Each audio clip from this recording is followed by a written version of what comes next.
Joe Biden is marking his first year as US president. His time in office has been dominated by the pandemic, an uncertain economy as well, plus foreign policy challenges.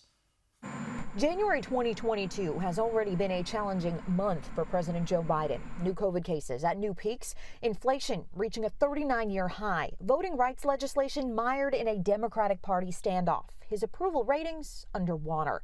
Biden's first year in office has been marked by the uncertainty of a pandemic and politics. Congratulations, Mr. President. But when he entered the White House on January 20th, 2021, with Democrats in control of both houses of Congress, expectations were high. They would wipe out the coronavirus pandemic as a serious problem.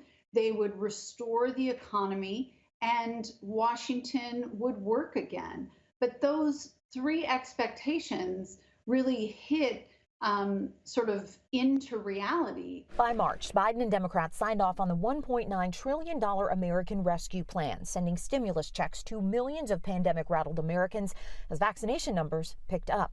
And in June, Biden took his first presidential trip abroad, touting renewed U.S. stability. The United States is there. But U.S. foreign policy standing was rocked in August with a chaotic completion of U.S. troop withdrawal from Afghanistan and a Taliban takeover. Ultimately, Biden made the call that the United States needs to focus on other major challenges. Those challenges include warming relations between U.S. adversaries Russia and China.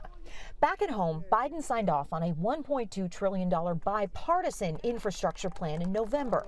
The victory clouded by progressive and moderate Democrats clashing over his sweeping social safety net proposal. By the holidays, the Omicron variant cast a dark shadow, with even the fully vaccinated urged to take precautions. 1 year, even a turbulent one, doesn't necessarily define an entire presidency, according to Jordan Tama of the American University School of International Service.